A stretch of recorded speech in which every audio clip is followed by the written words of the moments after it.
Hello students. मेरा नाम doctor Praveen Kaur Gupta है और मैं हूं आपका बायोलॉजी का फैकल्टी। इससे पहले कि हम आगे बढ़े, पहले मैं अपने बारे में कुछ बताता हूं। मैंने एमबीबीएस किया है सीएमसी से और एमडी किया है एम्स दिल्ली से। एसआरशिप करने के बाद, स्पेशलाइजेशन के बाद जो हम प्रैक्टिस करते हैं वो भी मैंने एम्स दिल्ली में किया है और फिलहाल मैं दिल्ली में प्रैक्टिस कर रहा हूं एज ए प्रैक्टिसिंग फिजिशियन। मैं पढ़ाना, अगर हम पढ़ाने की बात करें तो पढ़ाना मेरा जुनून है and I really love teaching. देखो, मैं पढ़ाता हूं एमबीबीएस में जो प्रिपरेशन कर रहे हैं उनको, जो एमबीबीएस के लिए प्रिपरेशन कर रहे हैं उनको, और एमबीबीएस करने के बाद जो सुपर स्पेशल होता है वो जो प्रिपरेशन कर रहे हैं उसको भी मैं पढ़ाता हूं। तो बच्चों के साथ जितना एक्सपीरियंस मेरा है, मुझे रियली लगता कि किसी भी ऑनलाइन प्लेटफॉर्म में जो फैकल्टी हैं उनको इतना ज्यादा एक्सपीरियंस होगा इतने वाइड नंबर ऑफ स्टूडेंट्स के साथ। बट जानते हो, सबका प्रॉब्लम सिर्फ एक है। जानते हो क्या है वो? और वो है कल। जानते हो कैसे?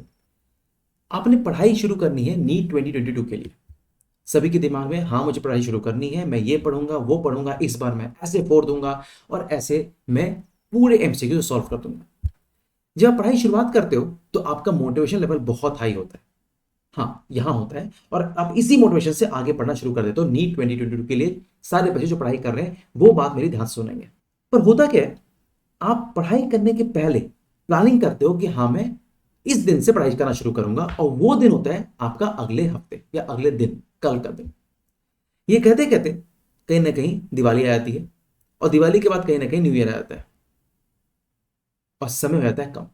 इसी दौरान जो बाकी बच्चे हैं वो प्रिपरेशन में आपसे इतने आगे बढ़ जाते हैं कि आपका मार्क्स पीछे रह जाएगा और उनका जो मार्क्स है वो काफी आगे हो जाता है।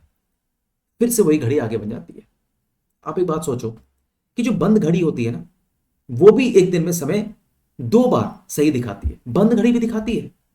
तो अगर आप कुछ भी ना पढ़ो तो भी आपको मन में तो ये आएगा कि आप आगे जाके पीछे वाले पोर्शन को कंप्लीट कर लोगे। बट आप ये नहीं समझ पाओगे कि जो आपने टाइम लूज कर दिया वो वापस कभी नहीं आएगा। तो सर करना क्या चाहिए? तो सबसे पहले ये डिसाइड करो कि आपको नीट 22 प्रिपरेशन कब करनी है शुरू। और मेरा आंसर है आज, कल नहीं। इस प्रिपरेशन के लिए आपको क्या जरूरत है? एक मेंटर, एक टीचर, और एक ऐसा प्लेटफॉर्म जो कि आपको आपके मंजिल तक पास ले जाए। Believe me, believe me, yes, I can tell you looking at your eyes. आपकी आंखों में देख के बताता हूं वो ये प्लेटफॉर्म है। क्यों है ये? जब मैं आपको बायोलॉजी पढ़ाऊंगा, जब पूरी टीम पढ़ाएगी आपको बायोलॉजी, तो आपको एनसीईआरटी का line to line word to word पढ़ाएगी। इसमें बहुत सारे कॉन्सेप्ट्स हैं जो कि बहुत ही वाइडली लिखा हुआ है, उसको आपको बहुत ही क्लियर अक्षरों में एनिमेशन यूज करके, इमेज यूज करके आपको पढ़ाएंगे, नोट्स बनवाएंगे, और वो जो नोट्स हैं वो आपके लिए अवेलेबल भी रहेंगे, इजीली अवेलेबल रहेंगे। पर मैं चाहता हूं आप नोट्स खुद बनाएं। जब हम बात करते हैं कि सर क्वेश्चंस का क्या करें, क्वेश्चंस तो पढ़ाओगे ना जब आपका लाइन टू लाइन एनसीईआरटी पढ़ा हुआ हो, और वो मैं एश्योर कराऊंगा कि आपको मैं पढ़ाऊं। हाँ, 5 से 10% जो कि एनसीईआरटी के बाहर आती है वो भी मैं आपको पढ़ाऊंगा, जो कि मोस्ट फेवरेबल क्वेश्चन होते हैं एनसीईआरटी के बाहर वाले। और आपको बता दूं कि आपका साथ जो है हम आपको तब तक नहीं छोड़ेंगे जब तक आप ये एश्योरिटी ना देते हो कि हाँ जी सर मेरी पढ़ाई बिल्कुल ट्रैक पे आ गई है वापस। पर शुरुआत करनी है आपको। मैं आपके साथ हूं, आपको शुरुआत करनी है। एक बहुत ही कॉमन सेइंग है, सुना भी होगा आपने, कि आपको सिर्फ आप हरा सकते हो और कोई नहीं। तो कोई आपके बीच में नहीं आएगा, प्रिपरेशन आपकी है और आप ही उसको जीतोगे। नीट की प्रिपरेशन के लिए मैं आपके साथ रहूंगा और आप अपने साथ रहोगे, मतलब पढ़ाई हम दोनों मिलकर करेंगे और पूरी पूरी करेंगे। स्टार्ट करते हैं नीट के प्रिपरेशन के लिए कि क्या आपको जरूरत है। मैं आपको बताने वाला हूं कि what is the exact programme. तो हमारे साथ रहेगा उड़ान का प्राइम बैच। इस बैच में हम आपको पढ़ाएंगे 5 डेज अ वीक। शाम के समय पढ़ाएंगे, कभी कभी सुबह में क्लास होगी, पर जब हम क्लास ये करेंगे तो लाइव क्लास होगी। जब आप पढ़ रहे होंगे तो मैं आपको लाइव पढ़ा रहा हूंगा। इससे आपकी मोटिवेशन लेवल बहुत ही हाई रहेगी। सेकंड, जब आप कोई भी चैप्टर पढ़ते हो उस चैप्टर में आपको डाउट्स आते हैं, राइट? वो डाउट कहां से पूछोगे? ऑनलाइन प्लेटफॉर्म में। तो हम आपको देंगे एक 24 आवर डाउट सॉल्विंग का एक प्लेटफॉर्म, जहां पर आप अपने डाउट्स डालोगे और हमारे फैकल्टीज, टीम ऑफ फैकल्टीज हैं जो आपको आपका डाउट्स को सॉल्व करेंगे आपके साथ। तो सर क्या अगर मैं लाइव क्लास छोड़ दूं तो मैं क्या इसको मिस कर जाऊंगा? बिल्कुल नहीं, रिकॉर्डेड क्लासेस आपके लिए अवेलेबल रहेंगी जो कि आपके पूरे साल आप देख सकते हो। बट लाइव क्लास को मिस मत करना, नहीं तो आप पीछे और बैकलॉग क्रिएट हो जाता है उससे।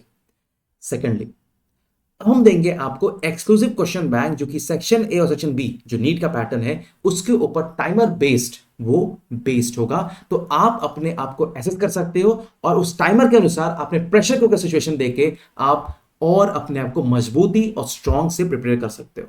साथ में हम लाएंगे आपके लिए टेस्ट। तो टेस्ट जो है वो कुछ टेस्ट होंगे शुरुआत में जो कि यूनिट टेस्ट होंगे, और बाद में हम लाएंगे यूआई टेस्ट जो कि कंप्लीट टेस्ट पैकेज होगा। और ये सब कुछ हम आपको कंप्लीट कराएंगे up to the month of February 2022। उसके बाद सब हम करेंगे रिवाइज। बस सर नहीं, अब तो शुरुआत हुई है। इसके अंदर को मिलेगा जो एक्सक्लूसिव फीचर्स होंगे वो होंगे उड़ान के हैंड रिटन डिजिटलाइज नोट्स, जो कि आप पीछे देख रहे हो स्क्रीन में। तो ये होंगे नोट्स जो कि आपको बेस्ड है प्रीवियस क्वेश्चंस में, और जो मोस्ट फेवरेबल क्वेश्चंस आने वाले हैं उसके ऊपर बेस्ड होता है। तो ये नोट्स भी आपको रहेंगे पूरे के पूरे अवेलेबल। और क्या होगा सर? और होगा मेमोरी कार्ड्स। मेमोरी कार्ड मतलब फ्लैश कार्ड, जहां पर आप किसी भी टॉपिक को आप शॉर्ट ड्यूरेशन में फटाफट रिवाइज कर सकते हैं या फिर उसको लर्न कर सकते हैं। और सर हाँ जी, अब हम मिलेंगे आपसे, जैसे होता है जो ना फेस टू फेस लेक्चर्स होते हैं जहां पर फैकल्टी से मिल सकते हो, हम मिलेंगे आपको एवरी संडे जूम पे।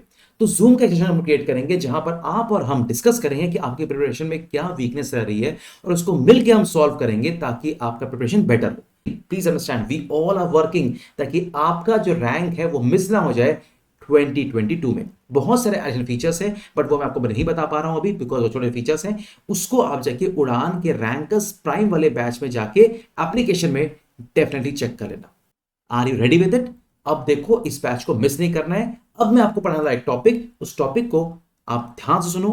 कैसे हम पढ़ाते हैं, शॉर्ट पढ़ाऊंगा, बहुत ड्यूरेशन लंबा नहीं पढ़ाऊंगा, शॉर्ट पढ़ाऊंगा ताकि आपका एक टॉपिक आपको रियली में कॉन्फिडेंस दे जाए और आप डिसाइड कर पाओ आपको क्या करना है लाइफ में। शुरुआत करते हैं। चलो, तो कैसे करना है? आज का टॉपिक है बायोटेक्नोलॉजी प्रिंसिपल्स एंड प्रोसेस। अगर आप मुझसे पूछो कि सर एक बात बताइए कि ये जो बायोटेक का जो चैप्टर है इसमें आप मुझे 4-5 चीजें ऐसी बताइए जो कि हमें पढ़ लेनी चाहिए जस्ट बिफोर द एग्जाम। तो मेरे पास आपका बड़ा सिंपल सॉल्यूशन है। जो आज मैं पढ़ाने वाला हूं वो टॉपिक होगा बायोटेक्नोलॉजी प्रिंसिपल्स। ठीक है, इस टॉपिक में आपको मैं थोड़ा बहुत क्लैरिटी दे दूं कि क्या होने वाला है। अगर आपसे पूछूं कि क्या क्या इंपॉर्टेंट टॉपिक्स है तो आपको बता दूं, आप उसको लिख भी सकते हो। सबसे इंपॉर्टेंट बनेगा इसमें रेस्ट्रिक्शन एंजाइम्स। इसके बाद इसके ऊपर जो टॉपिक बनेगा वो होगा पीसीआर और इलेक्ट्रोफोरेसिस। ठीक है, फिर इसमें जो मेन टॉपिक्स है वो है वेक्टर्स और क्लोनिंग वेक्टर्स के जो बेसिक प्रॉपर्टीज होते हैं वो वाले वेक्टर्स के एग्जांपल्स जानने हैं हमें, उसके प्रॉपर्टीज क्या होते हैं। और फाइनली एक याद रखना कि जब मैं बोल रहा हूं पीसीआर इलेक्ट्रोफोरेसिस तो ये क्या चीज के प्रोसेस है? ये पूरी रिकॉम्बिनेंट डीएनए टेक्नोलॉजी के पूरे प्रिंसिपल्स है, राइट।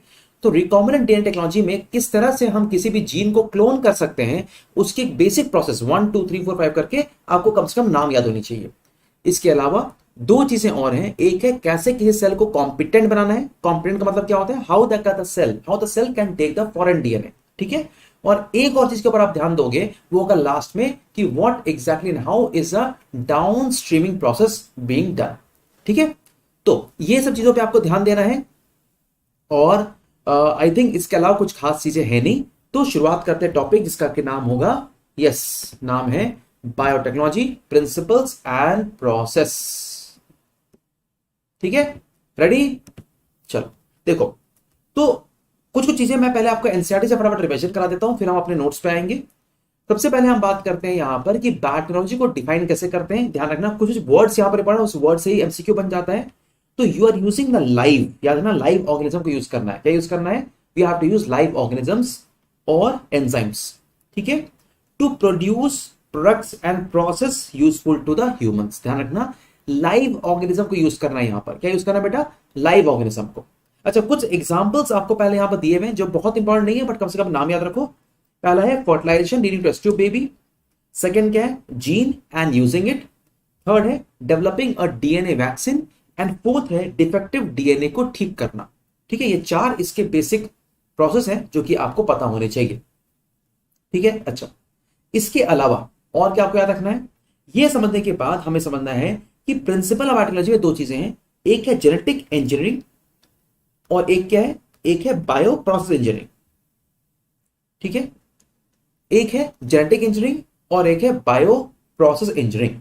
सो अगर हम बोले जेनेटिक इंजीनियरिंग क्या है, समझो बात को। अगर आप किसी भी एग्जाम, हम ऐसा करते हैं ना, आज आज हम पूरी पूरी जो टॉपिक हम पढ़ने वाले हैं उसको हम कोविड-19 के दो वैक्सीन के ऊपर बेस कर देते हैं, कोविशील्ड और कोवैक्सिन। ठीक है। अच्छा देखो, जो जो इसमें से आप बता सकते हो कि इसमें से दोनों में से कौन सा एमआरएनए बेस्ड टेक्नोलॉजी है? कोविशील्ड और कोवैक्सिन में कौन सा एमआरएनए बेस्ड टेक्नोलॉजी है? क्या आप मुझे बता सकते हो? एमआरएनए बेस्ड जो कोविड वैक्सीन है वो कौन है? एमआरएनए कोविड वैक्सीन कौन सा है, आपको पता है? बताओ मुझे। एमआरएनए बेस्ड टेक्नोलॉजी के ऊपर कौन सा वैक्सीन बेस्ड है, बताओ मुझे, आपको अच्छे से याद भी हो जाएगा। बताओ बताओ बताओ। सब उल्टा पुल्टा आंसर दे रहे हो, कोई कोवैक्सीन कह रहा है, कोई कोविशील्ड बता रहा है। हैं, क्या बात है भाई? एमआरएनए बेस्ड के ऊपर कौन सा है? एमआरएनए वैक्सीन कौन सा है? देखो, दो तरह के वैक्सीन चल रहे हैं, एक है कोविशील्ड, एक है कोवैक्सिन। ठीक है ना, एक है कोविशील्ड और एक है कोवैक्सिन। अगर आप इन दोनों के ऊपर, आई डोंट नो कितना आप लोगों को आइडिया है, बट कुछ बेसिक बेसिक चीजें आपको थोड़ा बहुत पता भी होना चाहिए। तो आइडली स्पीकिंग ये दोनों जो है वो एमआरएनए बेस्ड टेक्नोलॉजी है। दोनों ही ऑलमोस्ट एमआरएनए बेस्ड टेक्नोलॉजी है। इन दोनों में जो बेसिक डिफरेंस है, जो कि आपको थोड़ा बहुत आइडिया होना चाहिए, कि देखो, लाइव वैक्सीन, जो लाइव वायरस है वो यूज किया गया है कोविशील्ड में, और जो डेड वायरस है वो यूज किया गया है कोवैक्सिन में। जो यूज किया गया है कोवैक्सिन में, दोनों ही एक्चुअली एमआरएनए बेस्ड टेक्नोलॉजी है। बट अगर आप क्लियरली अगर आप देखना चाहो तो आपको पता चलेगा कि एक लाइव वायरस जो यूज किया गया है कोविशील्ड में, और डेड वायरस यूज किया गया है कोवैक्सिन में। अच्छा, इसके अलावा एक चीज और समझनी पड़ेगी आपको, कि जब भी आप, अब देखो, हम अब इस टॉपिक में आ जाओ कि मैं आपको क्यों ये क्वेश्चन पूछ रहा हूं। एक चीज समझो, अगर हम बात कर रहे हैं जेनेटिक डी मटेरियल को ऑल्टर करने का, जैसे मान लो कि आपने वायरस से आपने क्या लिया होगा? आपने वायरस के एस प्रोटीन, प्रोटीन है ना वो, तो प्रोटीन को कौन बनाएगा? आरएनए बनाएगा। तो आपने क्या किया? आपने एमआरएनए को एक्सट्रैक्ट किया, और आपको पता है ये एमआरएनए बनाने वाला है प्रोटीन। अभी प्रोटीन को छोड़ दो, अब आते हैं एमआरएनए में। अब ये जो एमआरएनए है, आपने वायरस से एक्सट्रैक्ट कर लिया, पर आपको क्या करना है? इस एमआरएनए को आपको हल्का सा एटीन्यूएट करना है। एटीन्यूएट समझते हो? मतलब आप उसको थोड़ा सा लेस पैथोजेनिक करना है, आपको लेस पैथोजेनिक करना है। तो उस केस में आप क्या करोगे? आप वो वाले पर्टिकुलर आरएनए को हल्का सा चेंज कर दोगे। कैसे चेंज करोगे आप बताने वाला हूं आपको। हल्का चेंज कर दोगे और उस आरएनए को डालोगे एक वेक्टर के अंदर। वेक्टर में डालने वेक्टर डालने के अंदर, वेक्टर में डालने के बाद क्या होगा? वो जो वेक्टर है वो बहुत सारा मल्टीप्लाई करेगा and produce huge number of mRNA. और उससे अब जब ये एक वेक्टर ने बहुत सारे सो कॉल्ड एमआरएनए प्रोड्यूस कर दिया, अब उस एमआरएनए को आप एक्सट्रैक्ट आउट करोगे और बनाओगे बहुत सारे वैक्सीन। अब देखो, जहां तक मैंने आपको बोला एमआरएनए को एक्सट्रैक्ट करके वेक्टर में डालना और उसको मल्टीप्लाई कराना, तो वो है जेनेटिक इंजीनियरिंग। और जहां से मैंने बोला ठीक है अब ये बन गया, अब इसको प्योरीफाई करो, इसको प्रोड्यूस करो इनटू लार्ज स्केल्स, वो कहलाएगा बायो प्रोसेस इंजीनियरिंग। अब सब दोनों में डिफरेंस है, इसलिए याद आना जरूरी है। देखो, जब हम बात करते हैं altering the RNA DNA and introducing into host DNA, ये है बायो, क्या है बेटा? ये बायो जेनेटिक इंजीनियरिंग है। ये है जेनेटिक इंजीनियरिंग, बायोटेक का पार्ट है जेनेटिक इंजीनियरिंग। और जब हम बात कर रहे हैं उस पूरे एमआरएनए को उस सो कॉल्ड वेक्टर ने प्रोड्यूस कर दिया, अब आप उसको क्या कर रहे हो? लार्ज क्वांटिटी में प्रोड्यूस कर रहे हो। लार्ज क्वांटिटी प्रोड्यूस कर रहे हो, उसका नाम है बायो प्रोसेस इंजीनियरिंग। उसका नाम है बायो प्रोसेस इंजीनियरिंग। अच्छा, अब क्या है यहां पर देखो, टेक्निक ऑफ जेनेटिक इंजीनियरिंग में include creation of recombinant DNA, gene cloning and gene transfer. मैं आपको बस मेन जो हाइलाइट्स है उसको मैं बढ़ा देता हूं, बाद में हम ऑटोमेटिकली अपने नोट्स के थ्रू समझ लेंगे पूरी पूरी कहानी को। जो जो इंपॉर्टेंट पॉइंट्स है यहां पर अंडरलाइन करते चलो, ठीक है ना। ए sexual reproduction, preserve genetic information जो कि माइटोसिस होता है। और जब भी हम मियोसिस की बात करते हैं तो वहां पर क्या होता है? There is a process called as recombination. और जब भी रिकॉम्बिनेशन होगा तो क्या होगा? होगा वेरिएशंस। ठीक है, तो यहां पर ये वर्ड इंपॉर्टेंट है। नीचे आओगे तो तीन चीजें यहां पर पढ़नी है, रिकॉम्बिनेंट डीएनए, जेनेटिक क्लोनिंग और जीन ट्रांसफर। अच्छा, अब हम आते हैं कि ये क्लोनिंग है क्या। अब सिंपल वर्ड में समझोगे, जैसे आपने सुना होगा हिंदी मूवी से कहते हैं हमने इस विलन का क्लोन बना दिया, मतलब आपने उसका एग्जैक्ट डुप्लीकेट कॉपी बना दिया। क्या होता है ये क्लोनिंग? देखो, an alien DNA is linked with the origin of replication so that the alien piece of DNA can replicate and multiply itself in the host organism. This can also be called as cloning और making multiple identical copies of the template DNA. ध्यान रखना ये MCQ आएगा कि cloning क्या होता है। तो क्लोनिंग का आंसर क्या है? Cloning is making multiple identical copies.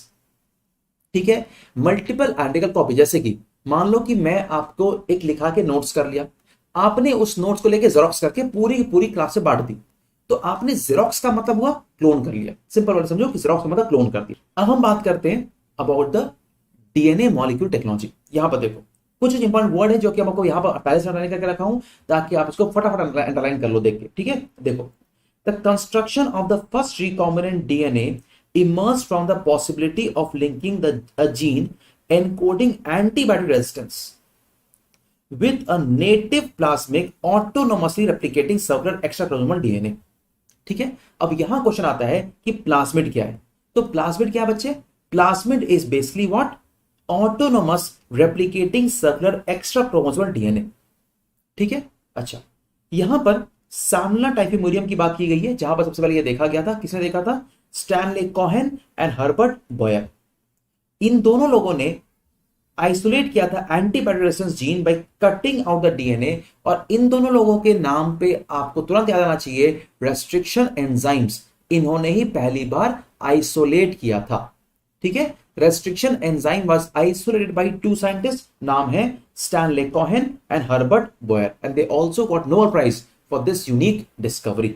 अच्छा, तो कटिंग ऑफ द डीएनए को हमने नाम दिया क्या? हमने नाम दिया द रेस्ट्रिक्शन एंजाइम्स। अच्छा, रेस्ट्रिक्शन एंजाइम्स के बारे में आपको कुछ चीजें इंपॉर्टेंट है जो कि जाननी चाहिए। रेस्ट्रिक्शन, देखो इसका नाम है रेस्ट्रिक्शन। क्यों है रेस्ट्रिक्शन नाम पता है आपको? बिकॉज होता क्या था कि देखो रेस्ट्रिक्शन एंजाइम प्रोड्यूस कर रहा है कौन? एक बैक्टीरिया। बैक्टीरिया के ऊपर मान लो आ गया वायरस, बैक्टीरिया के ऊपर इन्फेक्ट कर गया वायरस। हाँ जी, वायरस हमें तो इन्फेक्ट करता है, ये है बैक्टीरिया को भी करता है, उसका नाम होता है बैक्टीरियोफाज। तो बैक्टीरियोफाज के जो जेनेटिक मटेरियल है अगर उसको कट करके उसको मारना है तो क्या आएगा? Restriction enzyme. तो रेस्ट्रिक्शन एंजाइम नाम कहां से आया? Because it restricted the growth of virus on the bacteria, तो उससे नाम आ गया रेस्ट्रिक्शन एंजाइम्स। ठीक है, ऐसा मत समझना क्योंकि वो बस काट रहा था कहीं से इसका नाम आया, नहीं। The bacterial enzyme which restricted the growth of the virus, उसको नाम दिया गया रेस्ट्रिक्शन एंजाइम्स। ठीक है, अच्छा this cut piece of DNA was then linked with the plasmid DNA. हम पढ़ेंगे आज कैसे करने वाला है। द प्लाज्मिड डीएनए को का नाम दिया गया vector to transmit the piece of the DNA attached to it. ठीक है, अच्छा अब कैसे जोड़ोगे? अगर आपने एक फॉरेन डीएनए आके किसी डीएनए में जोड़ रहे हो तो आपने कट तो कर दिया, कट करके वो एरिया हटा दिया। जोड़ने के लिए क्या आएगा? या लिखा हुआ है डीएनए लाइगेज, इस पे एमसीक्यू आता है। यही है मॉलिक्यूलर ग्लू कहते हैं इसको। क्या कहते हैं बच्चे? इसे कहते हैं मॉलिक्यूलर ग्लू। ठीक है, मॉलिक्यूलर ग्लू कहते हैं। ठीक है, मॉलिक्यूलर ग्लू। अच्छा फिर क्या है? It acts on the cut DNA molecule and joins their end. याद रखना जहां भी वर्ड आया लाइगेज तो लाइगेज ज्वाइन करेगा एंड ऑफ द डीएनए को। ठीक है, अच्छा आगे बढ़ते हैं। फिर देखो created the vitro and is known as recombinant DNA. ठीक है, रिकॉम्बिनेंट डीएनए क्या होता है? अब हम आते हैं हल्का फुल्का आपको नोट्स में आपको दिखाना पड़ेगा, नहीं तो चीजें जो है बिल्कुल आपको एब्सर्ड लगी, समझ में नहीं आएगा ये क्या चल रहा है। ठीक है, तो अब मैं थोड़ा सा आपको नोट्स में हल्का फुल्का बता देता हूं ताकि जो है हम फटाफट रिवीजन कर पाए। देखो अभी तक जो मैंने आपको पढ़ाया हूं अभी तक वो क्या क्या पढ़ाया हूं एक बार क्लियर कर देता हूं। मान लो बच्चे ये एक बैक्टीरिया है। ठीक है, ये बैक्टीरिया है और इसके अंदर क्या है? एक न्यूक्लियोइड। ये है मान लो इसका क्रोमोसोम। क्या था? ये न्यूक्लियोइड होता है। अच्छा, इसके अलावा जो भी यहां पर सर्कुलर डीएनए है इसी का नाम हमने दिया प्लाज्मिड। तो प्लाज्मिड क्या है? Extra chromosomal circular DNA. इसी में होता है क्या? इसमें होता है नॉन एसेंशियल जीन्स। याद रखना इसके बाद क्वेश्चन आता है नॉन एसेंशियल जीन्स होते हैं, जैसे कि एंटीबायोटिक रेसिस्टेंस के जीन्स होंगे।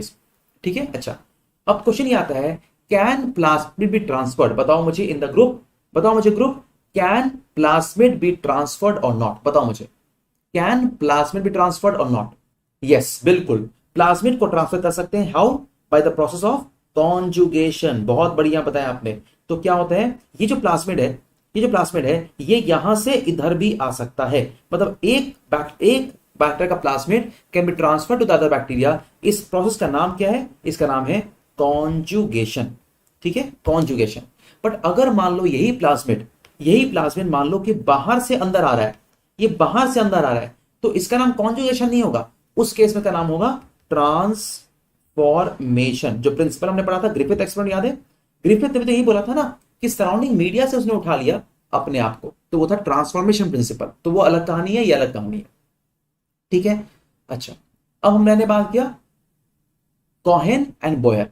1972 में इन्होंने एक्सट्रैक्ट किया था क्या, there is something called as they extract the antibody resistance gene of Salmonella typhimurium by using what, restriction enzymes, ठीक है। अच्छा, इसका बेसिक लॉजिक क्या है, देखो आपको क्या करना है, मान लो कि एक टारगेट डीएनए है, ठीक है। टारगेट डीएनए को आपको किसी एक वेक्टर के अंदर डालना है। अब देखो क्या हो रहा है, मान लो ये एक वेक्टर है और ये मान लो एक टारगेट डीएनए, ठीक है। अब समझो बात को, मान लो ये टारगेट डीएनए, एग्जांपल ले रहा हूं, मान लो ये टारगेट डीएनए कहां से आया, ये आया कोविड-19। तो आपने क्या किया, देखो आज हम वैक्सीन बना ही लेते हैं, आज हम बनाएंगे, आपस में मिलकर वैक्सीन बनाते हैं, ठीक है ना। कोविड-19 का आपने एमआरएनए लिया, इस एमआरएनए में आपने डाला रेस्ट्रिक्शन, क्या, रिवर्स ट्रांसक्रिप्टेज एंजाइम, और ये क्या बन गया, कॉम्प्लीमेंट्री डीएनए बन गया। तो ये बन गया हमारा क्या, टारगेट डीएनए। अब आपने चूज किया एक वेक्टर, चलो मान लो कि ये है वेक्टर, ठीक है, ये वेक्टर है और ये है हमारा टारगेट डीएनए, कॉम्प्लीमेंट्री डीएनए ये। अब क्या करोगे, आप एक रेस्ट्रिक्शन एंजाइम से इसको कट करोगे, इसको और इसको आप कट करोगे, विद रेस्ट्रिक्शन एंजाइम से कट करोगे। अब देखो जब कट होगा, याद रखना हर रेस्ट्रिक्शन एंजाइम का अपना एक स्पेसिफिक साइट होता है, आपको पता होगा ये। तो उससे क्या होगा, ये रेस्ट्रिक्शन एंजाइम ऐसे कट जाएगा, मान लो ये ऐसे कटा है, इस तरह से कट गया और ये पार्ट अलग हो गया। इसमें क्या हुआ, यहां पर ये जो है आके जुड़ जाएगा। आपने देखो दोनों को आपने कट किया है, रेस्ट्रिक्शन एंजाइम से आपने इसको कट किया, तो ये भी कुछ ऐसे कट हुआ होगा, मानते हो ना, कुछ ऐसे कट हुआ होगा, थोड़ा उल्टा बना दिया मैंने, ये भी कुछ इस तरह से कट हुआ होगा, कट हो गया। अब क्या करना है आपको, ध्यान से देखना, आपको अगले स्टेप में क्या करना है, आपको इंसर्ट करना है। नेक्स्ट स्टेप में क्या करोगे आप, इंसर्ट करोगे। क्या इंसर्ट करोगे, आपका याद रखना ये क्या है, ये वेक्टर है और ये टारगेट डीएनए है। आप क्या करोगे अगले स्टेप में, इस टारगेट डीएनए को यहां पर जाके इंसर्ट कर दोगे, इस टारगेट डीएनए को यहां पर जाके इंसर्ट कर दोगे।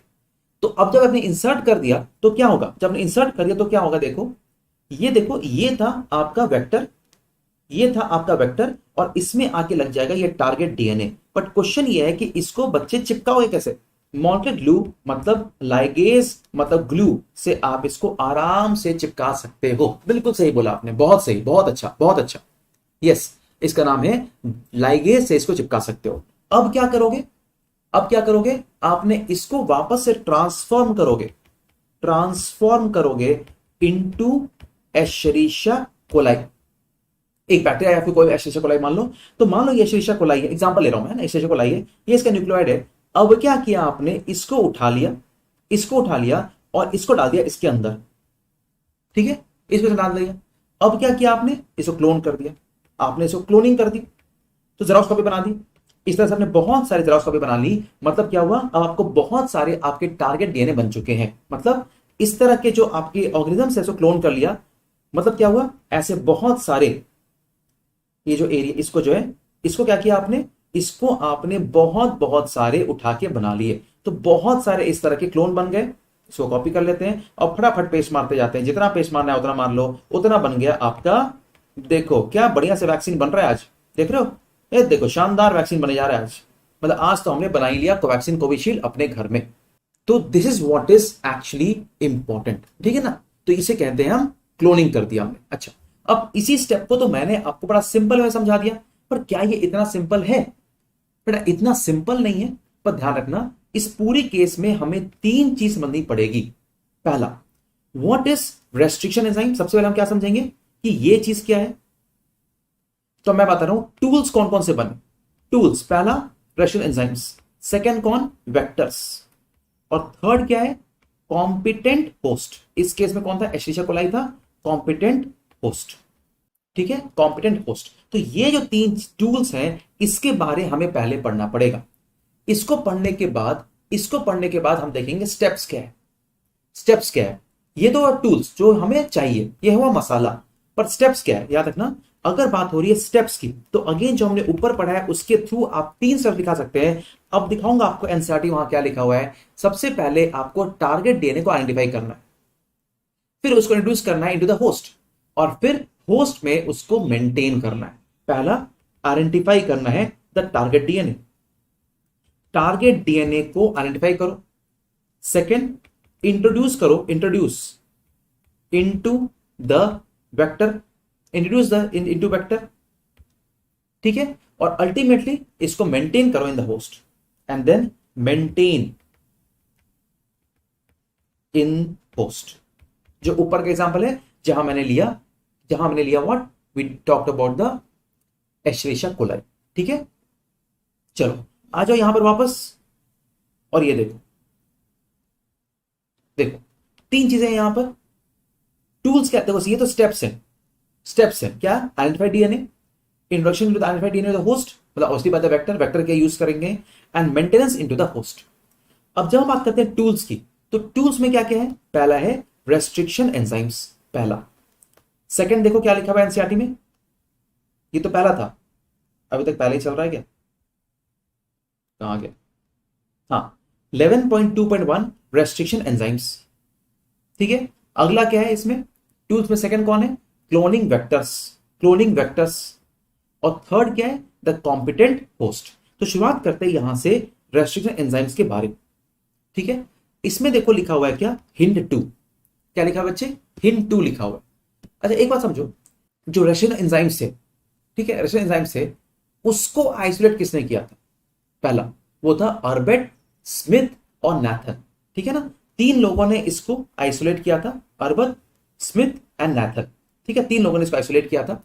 अच्छा उसके बाद how does the restriction enzymes act, पहला तो कट कर सकता है, but do you know this one more way how the restriction enzyme can act, it can add methyl groups, methyl group के डालते ही it will the target DNA can break. तो there two ways how it will work, यहां पर लिखा हुआ है ये चीज, enzymes it does it by two ways, okay, does it by two ways, पहला है by cutting it and second is by actually adding a methyl group to it, by adding a methyl group to it। अच्छा अब देखो यहां से शुरुआत करते हैं, पहला था हिंड 2, ठीक है, यस, हेमोफिलस आयन से इन्फ्लुएंजी, डी क्या है, स्ट्रेन इसका डी है, और 2 क्या है, 2 is the order in which it was isolated, order in which it was isolated, ठीक है, स्ट्रेन इज डी।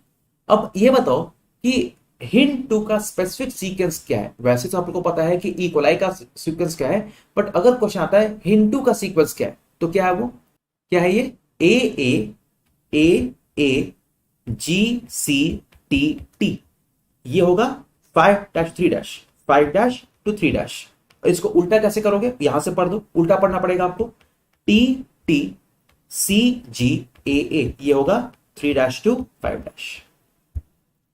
ठीक है, कट कैसे होता है, ये ऐसे कट होता है, एक कटिंग होगी यहां पर, एक कटिंग होगी यहां पर, यस, AAGCTT। इसको ट्राई करो याद करने का, मान लो याद नहीं हो रहा है कोई बात नहीं, बट एटलीस्ट इसको एटलीस्ट एग्जाम के दिन पढ़ लेना, क्या पता क्वेश्चन आ जाए और आप भूल ना जाओ। इस पूरे सीक्वेंस को नाम देते हैं पैलिंड्रोम, जैसे एनसीईआरटी में एग्जांपल दिया हुआ है मलयालम का, वैसे ही वाव हो, मॉम हो, ये सारे एक तरह का पैलिंड्रोम है। अब देखो एक और इसमें एग्जांपल याद रखना है आपको, इको R1 का, इको R1 मतलब एशेरिशिया कोलाई, स्ट्रेन बेटा इसका R है, R है, और 1 जो है 1 ये है इसका order in which it was isolated, order of isolation,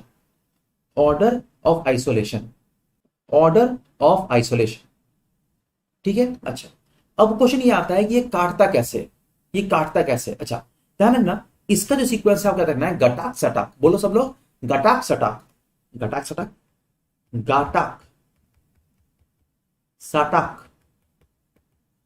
ठीक है, गटाक सटाक, यहां कटेगा और यहां कटेगा, सीक्वेंस क्या होगा, 5-3-3-5 गटाक सटाक याद रखना, बहुत अच्छे से आप याद हो सकता है, ठीक है, गटाक सटाक। ठीक है। अच्छा, अब देखो, जब भी ये एंजाइम कट रहा है दो तरह से कट सकता है। जो भी डीएनए है वो कटेगा या तो बीच से या कटेगा एंड से। आपको मुझे बताना है, ये देखो, मान लो ये एक डीएनए है, ठीक है, ये डीएनए है, और मान लो ये ऐसे कट रहा है, देखो कैसे, ये कटा कुछ इस तरह का, ठीक है, एक ऐसे कटा, और मान लो ये इस तरह से कटा, देखो इस तरह से। अब आप मुझे बताओ, मान लो ये ए है और ये बी है, तो आप मुझे बताओ इनमें से एक्सोन्यूक्लियस किसको कहोगे? ये है एंडोन्यूक्लियस, क्योंकि ये बीच से कट कर रहा है, और ये बिकॉज साइड से कट कर निकाल दिया है, तो ये है एक्सोन्यूक्लियस। ये एक्सोन्यूक्लियस, वेरी गुड। एक्सोन्यूक्लियस इसमें बी वाला है, क्योंकि उसे साइड से कट किया, उसने साइड से कट किया। अच्छा, अब एक और एग्जांपल बताओ मुझे। मान लो कि ये डीएनए है, और मान लो वो इस तरह से कट कर रहा है, कैसे देखते हैं, एक कटिंग हुई इस तरह से और एक कटिंग हुई इस तरह से। अब ये बताओ आप मुझे कि इनमें से कौन सा कहलाओगे आप स्टिकी एंड? इसमें से मान लो ये ए है और ये बी है, which of them is a sticky end? A है या बी है? वेरी गुड, ए है ब्लंट और बी है स्टिकी। कैसे याद करोगे? देखो, जब भी कभी ओवर हैंगिंग एंड्स, इसको कहते हैं ओवर हैंगिंग एंड्स आएगा, ओवर हैंगिंग एंड्स आएगा, उसे आप नाम दे दोगे स्टिकी एंड्स, उसे नाम दोगे sticky ends. Very good, blunt end sticky. A है ब्लंट, बी है स्टिकी। ए है ब्लंट और बी है स्टिकी, मतलब ओवर हैंगिंग एंड। देख रहे हो ये ना, ये इसे कहते हैं ओवर हैंगिंग एंड्स। ये ओवर हैंगिंग है, देख रहे हो, जो ऊपर से ज्यादा जा रहा है उसे ओवर हैंगिंग एंड्स कहते हैं। अच्छा चलो, अब थोड़ा सा वापस आते हैं अपने एनसीईआरटी पे और देखते हैं एनसीईआरटी जो है वो क्या क्या कह रहे हैं। तो हमने क्या क्या पढ़ लिया अभी तक? हिंटू पढ़ लिया, याद है, हिंटू पढ़ लिया हमने, और हमने इको R1 भी पढ़ लिया, इको R1 भी पढ़ लिया, ठीक है। अच्छा, हमने एक्सोन्यूक्लियस और एंडोन्यूक्लियस के बारे में पढ़ लिया, ठीक है, और हमने पैलिंड्रोम सीक्वेंस समझ लिया, पैलिंड्रोम सीक्वेंस समझ लिया। अच्छा, यहां पर एक बात याद रखना है कि ईच रेस्ट्रिक्शन एंडोन्यूक्लियस पढ़ना, ध्यान से पढ़ना, functions by inspecting the length of the DNA sequence once it finds a specific recognition sequence, जैसे गटाक सटाक बोलो, ठीक है ना, it will bind to DNA and cut each of the two strands of the double helix at a specific points at the sugar phosphate bonds। तो ये word बनेगा important. where does it cut? Answer होगा sugar phosphate bond को cut करता है। किसको cut करता है? Sugar phosphate. याद है मैंने कैसे बनाया? शुगर बनाया था, ऐसे बनाया था ना, ये पेंटोज शुगर था और यहां फॉस्फेट था, तो इसमें यहां पर कट कर देता है, इसको शुगर फॉस्फेट बॉन्ड को कट कर देता है, ठीक है। And they cut what? They cut the palindrome sequence, ठीक है। तो यहां पर कट किया। अब आप मुझे एक क्वेश्चन का आंसर दो। क्वेश्चन मेरा ये है कि वेक्टर डीएनए और foreign DNA should be cut by same restriction enzymes या फिर डिफरेंट रेस्ट्रिक्शन एंजाइम्स? बताओ मुझे। मेरा क्वेश्चन वापस सुनो। Vector DNA and foreign DNA should be cut by same restriction enzymes या फिर डिफरेंट रेस्ट्रिक्शन एंजाइम्स? सेम या डिफरेंट? सेम रेस्ट्रिक्शन एंजाइम्स, बिल्कुल सही बोला, सेम। सेम से कट करने से क्या होगा? मान लो एक कटा गटाक सटाक और अगला भी कटा गटाक सटाक, तो दोनों आपस में कंपैटिबल होके जुड़ पाएंगे। अगर आपने किसी एक को काटा हिंड 1 से, हिंड 2 से, और किसी को काटा आपने मान लो इको R1 से, तो दोनों के साइट अलग होंगे, बिकॉज साइट अलग होंगे तो दोनों आपस में जुड़ ही नहीं सकते, दोनों आपस में जुड़ ही नहीं सकते। तो सेम आपको यूज करना है। बहुत सही बोला आपने, वेरी गुड, बहुत अच्छा, वेरी गुड। तैयारी बहुत अच्छा चल रही है, आप लोगों की तैयारी बहुत ही अच्छी चल रही है, ठीक है। अच्छा, अब हमें पढ़ना है what is a property of a cloning vector. अब समझते हैं कि क्या है क्लोनिंग वेक्टर। आ जाओ आगे और पढ़ो अब, what is a cloning vector, ये क्या है, क्लोनिंग वेक्टर क्या होता है। अच्छा, पहले बताओ कि वेक्टर क्या होता है। व्हाट इज अ वेक्टर, ये बताओ मुझे। वेक्टर का मतलब क्या है? वेक्टर का लिटिल मीनिंग क्या है, ठीक है। What is the meaning of vector? Vector का मीनिंग क्या है? Vector, very good, vector is a type of vehicle, मतलब transporting vehicle. It's a type of transporting vehicle, बहुत सही। कैरियर बोलो या व्हीकल बोलो या कैरियर बोलो, कैरियर बोलो या फिर व्हीकल बोलो, बहुत सही बोला आपने। तो अब देखो, अगर किसी को बनना है कैरियर, तो मान लो कि यह है एक ट्रक, ठीक है, ये मान लो एक ट्रक है, ये मान लो एक ट्रक है, ठीक है। इस ट्रक में आप लोड कर सकते हो कुछ भी। मान लो आप इसे लोड कर सकते हो सिर्फ और सिर्फ मान लोड कर सकते हो टोमेटो, टमाटर, और जैसे आप कुछ और डालते हो तो ये चलता ही नहीं, तो किसी काम का है बताओ? किसी काम का नहीं। तो मतलब ये होना चाहिए, आप ऐसे टमाटर डालो, आलू डालो, प्याज डालो, गोभी डालो, जो मन आता है वो डालो।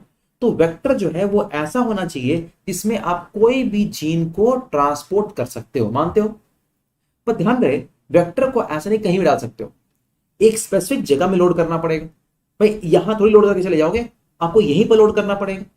इसीलिए हर जगह हर वेक्टर में होता है सबसे पहले origin of replication. Origin replication आपको दो चीज बताती है, ये मैं आपको दिखाता हूं यहां पर। देखो, जब हम बात करते हैं किसी वेक्टर की, या थोड़ा सा हम अगर आगे आ जाएंगे तो यहां वेक्टर का लिखा हुआ है, इसके हम आ जाते हैं क्लोनिंग वेक्टर्स। देखो, तो क्लोनिंग वेक्टर्स जो है 11.2.2 यहां पर समझते हैं इसको, ये है क्या? एक है ऑरिजिन ऑफ रेप्लिकेशन, ORI। तो वेक्टर के कुछ प्रॉपर्टीज होते हैं, बड़ा इंपॉर्टेंट है ये। The features that required for cloning into vector. पहला, ऑरिजिन ऑफ रेप्लिकेशन, ये दो चीज बताता है। पहला, sequence from which replication starts, याद रखना, sequence from which replication starts, ये पहला है, रेप्लिकेशन स्टार्ट्स पहला। And second, controls the copy number, ठीक है, it also should control the copy number, controlling the copy number of the link DNA. दो काम है इसके, याद रहना। पहला, सीक्वेंस जहां तक स्टार्ट होगा क्लोनिंग, और second, it control the copy number. अच्छा, do you know which is the molecule which stabilizes the replication of a plasmid? Answer is ROP। तो ROP होता है replication of plasmid को कंट्रोल करने वाले, ROP। ROP क्या है? ROP देखो यहां पर मैं बताऊंगा आपको अभी। ROP, ये जो ROP है ये आएगा। ROP का फॉर्म होता है it codes a protein involved in replication plasmid. Okay, replication of plasmid को कोड करने वाला होता है ROP। ये बड़ा इंपॉर्टेंट क्वेश्चन है and it is very very important. अच्छा, अब जो है सेकंड आता है सेलेक्टेबल मार्कर। सेलेक्टेबल मार्कर ये क्या होता है? एग्जांपल समझो, अगर मान लो आपने किसी भी एक सो कॉल्ड व्हीकल में, एक ट्रक में आपने लोड कर दिया आलू, और एक में डाल दिया आपने प्याज, तो पता कैसे लगेगा किसमें आलू किसमें प्याज? तो आपको जैसी आपने कुछ लोड कर दिया तो उस पूरे सो कॉल्ड व्हीकल के ऊपर एक साइन आ जाना चाहिए कि यस ये लोड हो चुका है और ये लोड नहीं हुआ है। समझ आ रहा है? अगर किसी वेक्टर के ऊपर आपने कोई चीज लोड कर दी, डीएनए डाल दिया, तो उसमें कुछ चेंज आना चाहिए, और उस चेंज से आपको पता चल जाना चाहिए कि हाँ भाई इस वेक्टर में डीएनए डल चुका है। तो उसे कहते हैं सेलेक्टेबल मार्कर। सेलेक्टेबल मार्कर कुछ एग्जांपल्स हैं, पहले आपको समझाता हूं फिर यहां पर अंडरलाइन कराऊंगा। जैसे कि एंटीबायोटिक रेजिस्टेंस जीन।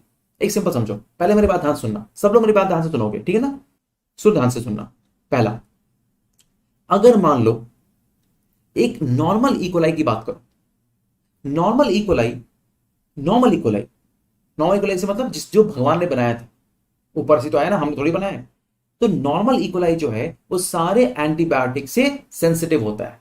मतलब अगर मान लो कि आपने एक कल्चर के ऊपर एंटीबायोटिक डाल दिया, जैसे कि आपने मान लो टेट्रासाइक्लिन डाल दिया, क्लोराम्फेनिकोल डाल दिया, या एम्पिसिलिन डाल दिया, तो ये इकोलाई उसके ऊपर ग्रो नहीं कर पाएगा, ठीक है। पर मान लो आपने इसी इकोलाई के डीएनए में आपने मान लो एक एंटीबायोटिक रेजिस्टेंस जीन डाल दिया। एग्जांपल समझो, आपने इकोलाई के ऊपर डाल दिया टेट्रासाइक्लिन रेजिस्टेंट जीन, तो अब वो इकोलाई जो पहले ग्रो नहीं कर रहा था वो ग्रो कर जाएगा। तो अब आप डिफरेंशिएट कर सकते हो कि हाँ जी ये वाला ग्रो नहीं कर रहा और ये ग्रो कर रहा। तो जो ग्रो कर रहा वो क्या है? वो it is a transformed vector. इसे कहते हैं सेलेक्टेबल मार्कर। मतलब एक ऐसा मार्कर, देखो क्या है ये, इसको लाइन पढ़ तो क्या लिखा है, लाइन देखो पढ़ो। It helps in identifying and eliminating non transforms and selecting permitting the growth of the transformants. तो जो जिस भी डीएनए के ऊपर रिकॉम्बिनेशन हुआ है उसका पता लगाना वो कौन करता है? Selectable marker. जैसे कि यहां पर लिखा हुआ है, वही मैं लिखा, transformation is a process through which a piece of DNA is introduced in the host bacteria. ठीक है, कैसे होता है हम पढ़ेंगे इसको थोड़ी देर बाद। अब आते हैं क्लोनिंग साइट्स पे। क्लोनिंग साइट्स पे सबसे अच्छा कौन है? वो है PBR, PBR 322, PBR 322। ये क्या है? PBR 322 is actually a cloning vector. ठीक है, जहां पर अगर आप देखोगे P है प्लाज्मिड, बड़ा ये पूरा प्लाज्मिड तो है, बोले ना, तो प्लाज्मिड ही होगा, एक्स्ट्रा क्रोमोसोमल डीएनए, ये प्लाज्मिड होगा। अच्छा, PBR, बीआर का मतलब बॉलिंगर एंड रोड्रिक्स, जिसने इसको खोजा था।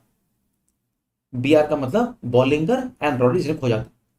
एंड जब ये खोजा कहां से? इकोलाई में खोजा गया था, तो ये कोई पहला थोड़ी था। It is the 322th number, 322वां नंबर था ऑफ द प्लाज्मिड। तो आपको उसको कहोगे क्या? PBR 322।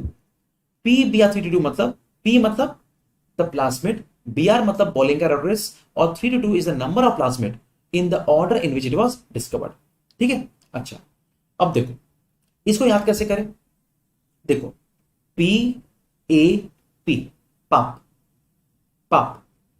ठीक है, HEC, HEC, और यहां पर देखोगे क्या है? बेस्ट, B, अब E छोड़ दो, यहां पर इसको कर लेते हैं, BST, बेस्ट, पाप, HEC, बेस्ट।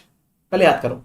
अब आपके साथ कोई और तरीका है तो आप वो याद कर लो, बट मुझे लगता है कि मैंने इसे याद कर लिया तो मेरा अच्छे से काम भी चल गया था। मतलब ये हुआ कि जब भी आप इसको PBR 22 बनाओगे तो आप इसको ऐसे बनाओगे। मान लो, लेट्स सी लाइक दिस, अगर मान लो आपको इसको बनाना है, सॉरी, HEC, बेस्ट, ठीक है, पाप, HEC एंड बेस्ट। ठीक है, इसके अलावा जो चीजें हैं वो काम की नहीं है, तो इसको मैं ऐसे बना देता हूं। ठीक है, अब देखो, मान लो यहां से यहां तक क्या है? पाप, पाप का मतलब PST, PVU, और मैंने बोला पाप, तो ए मतलब क्या होगा? Ampicillin resistance gene, ampicillin resistance gene. ठीक है, फिर मैंने बोला HEC, HEC यहां पर 1 2 3 एरिया होंगे। HEC मतलब हिंड, E से इको R1 और C से क्लैप 1, HEC हो गया। ठीक है, HEC हो गया। इसके बाद जो एरिया बनेगा वो बनेगा बेस्ट। ठीक है, बेस्ट मतलब ये जो एरिया बनेगा, मान लो कि यहां से ये एरिया था यहां पर, फिर यहां से ये एरिया हुआ, फिर यहां से यहां तक जो एरिया है ये है बेस्ट। बेस्ट का मतलब बैम एच सैल 1, बैम एच सैल 1, और यहां पर है टेट्रासाइक्लिन रेजिस्टेंस जीन। तो मैंने याद किया पाप, HEC और बेस्ट। ठीक है, मतलब ये क्या है? ये एम्पेसिलिन रेजिस्टेंट है, और ये क्या है? Tetracycline resistant. आप कैसे याद किए हो? तो मैंने इसको याद किया PAP, पाप, क्या बोलो? पापी, HEC, पापी, HEC एंड BST, बेस्ट। मोटा मोटी आपको याद हो जाएगा। तो क्या याद करना जरूरी है? हाँ जी, इसके बिना काम नहीं चलेगा, इसके बिना काम नहीं चलेगा। ठीक है, इसको याद करना ही पड़ेगा बेटा। आप जितना इसे भागोगे आपको परेशानी करेगा, आपको इसे याद करना ही करना पड़ेगा। पापी, HEC, बेस्ट। अब आपको ये तरीका याद है तो ये यूज कर लो, अगर आपको कुछ और याद करना है तो वैसे याद कर लो। पर आपसे मैं थोड़ी देर बाद पूछने वाला हूं, और आपको सभी लोगों को बताना पड़ेगा एक्चुअली इन द ग्रुप कि आपने इसको कैसे याद किया था। ठीक है, फटाफट आगे बढ़ते हैं। तो ये है अबाउट क्लोनिंग वेक्टर्स। ठीक है, अच्छा इसका मतलब ये हुआ कि ये जो PBR 322 है, इसमें क्या क्या याद रखना पड़ेगा आपको? आपको याद रखना पड़ेगा इसमें 2 एंटीबायोटिक रेजिस्टेंस जीन है, ये दोनों है एंटीबायोटिक रेजिस्टेंस जीन। और कितने एंजाइम से कट कर सकते हैं? 1 2 3 4 5 6 और 7 रेस्ट्रिक्शन एंजाइम के साइड से। मतलब ये हुआ, देखो क्यों, देखो व्हाट डू यू थिंक, अगर किसी एक वेक्टर को बहुत सारे एंजाइम से कट कर सकते हो तो ये अच्छी बात है, खराब बात है? बहुत अच्छी बात है, बिकॉज अब आपके पास जितने सारे एंजाइम से आप इसको कट कर सकते हो, उतने ही सारे एंजाइम से या फिर किसी भी इस एंजाइम से आप आपके टारगेट डीएनए को भी कट कर सकते हो। अब क्या पता आपके टारगेट डीएनए का जो साइट है वो इनमें से किसी से भी मैच कर जाए, समझ रहे हो ना? तो आपके पास क्योंकि यहां पर कट करने के 7 आपके चॉइसेस हैं, तो आपके टारगेट डीएनए को कट करने के लिए भी 7 चॉइसेस बन जाएंगे। तो इसका मतलब ये हुआ कि जितना ज्यादा आपके साइट्स हैं उतनी अच्छी बात है। अच्छा, अब क्वेश्चन ये आता है कि सर पता कैसे चलेगा कि इसके ऊपर वो जो सो कॉल्ड टारगेट डीएनए है वो इंसर्ट हो गया है। अब देखो कैसे पता चलेगा, बड़ा आसान है, बहुत आसान है। ठीक है, तो पहले हम वापस चलते हैं अपने एनसीईआरटी में, फिर आते हैं यहां पर। ठीक है, तो ये तो मैंने बता दिया आपको।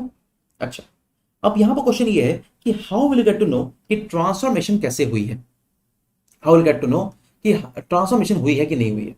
देखो यहां पे एग्जांपल लिखा है, ठीक से मैं लाइन टू लाइन पढ़ता हूं पहले। ये देखो, पढ़ना ठीक से पढ़ना, ठीक है, सब लोग ध्यान से पढ़ना। For example, you can ligate a foreign DNA at Bam H1 site of tetracycline resistant gene in the vector PBR322। हाँ, न्यूमरिक में आ रहा है ना BST, तो बैम H1 यहां था, देखो ये देखो बैम H1 यहां पर है, और इसमें आपने कैसे इंसर्ट इसको तोड़ा है, by foreign DNA in the Bam H1 site of tetracycline resistant gene. Same सही बता रहा है। अच्छा, अब देखो क्या आगे पढ़ना ध्यान से। The recombinant plasmid will lose the tetracycline resistance due to insertion of the foreign DNA, but can still be selected out from non-recombinant ones by plating the transformants on the tetracycline containing media। क्या कहना चाह रहा है sir? अब देखो बताता हूं क्या कहना चाह रहा है। मान लो, एक सिंपल समझो, मान लो कि ये एक मीडिया है, ये मीडिया है, ठीक है ना। इस मीडिया में आपने डाला है कल्चर, ये मान लो ये कल्चर है, इस कल्चर में डाल दिया आपने टेट्रासाइक्लिन नाम का एंटीबॉडी डाल दिया, ठीक है। अब इसमें आपने ग्रो किया एशेरिशिया कोलाई, ये कौन है? इकोलाई, जो कि नॉन रिकॉम्बिनेंट है, नॉन रिकॉम्बिनेंट, ठीक है। पर ध्यान रखना, इस so called non recombinant DNA E coli में टेट्रासाइक्लिन रेजिस्टेंट जीन है, वो एक्टिव है। तो ये जो इकोलाई है ये ग्रो करेगा, ये ग्रो करेगा, ठीक है। बट मान लो ये जो इकोलाई है, ये जो इकोलाई है, इसमें क्या हुआ, ये था आपका टेट्रासाइक्लिन रेजिस्टेंट जीन, ये क्या था? टेट्रासाइक्लिन रेजिस्टेंट जीन था। आपने इसको एंजाइम से कट कर दिया और यहां पर एक और एंजाइम, एक और डीएनए, टारगेट डीएनए आपके इसमें डाल दिया, ऐसे डाल दिया। इससे क्या हुआ, टेट्रासाइक्लिन रेजिस्टेंट जीन जो है, इस टारगेट डीएनए को इंसर्ट करने से, टारगेट डीएनए आपने इसमें इंसर्ट किया है, तो बिकॉज आपने इंसर्ट किया तो जीन जो है वो कट गया, तो क्या हुआ, इसे कहोगे इंसर्शनल इनएक्टिवेशन, इसे कहोगे इंसर्शनल इनएक्टिवेशन। अब मुझे बताओ, ये जो रिकॉम्बिनेंट है, ये जो सो कॉल्ड रिकॉम्बिनेंट इकोलाई है, ये ग्रो करेगा कि नहीं ग्रो करेगा? ग्रो और नॉट ग्रो, बताओ मुझे इन द ग्रुप, ग्रो या नॉट ग्रो, बताओ मुझे, ये ग्रो करेगा या नहीं करेगा, बताओ मुझे। बहुत बढ़िया तरह से तैयारी चल रही है, आप बहुत बढ़िया तरह चल रही है। इट विल नॉट ग्रो, ठीक है, इट विल नॉट ग्रो। तो आप डिफरेंशिएट कर सकते हो ना, आप ये कह सकते हो कि ये जो है वो नॉन रिकॉम्बिनेंट है और ये रिकॉम्बिनेंट है, ठीक है ना। इसे कहते हैं इंसर्शनल इनएक्टिवेशन, इसे कहते हैं इंसर्शनल इनएक्टिवेशन, इंसर्शनल इनएक्टिवेशन। अच्छा, एक और तरीका है, एक और तरीका है, इसे हम कहते हैं बीटा गैल्क्टोसाइडेस। वो पढ़ते हैं वो क्या होता है, देखो यहां पर नेक्स्ट पेज में आ जाओ और देखो यहां क्या कहना चाह रहे हैं। एक और तरीका है, inactivation of antibiotics is a cumbersome process. यहां लिखा है alternative selectable markers have been developed. Alternative मतलब एक और तरीका है, one more way, alternative ways. क्या है ये?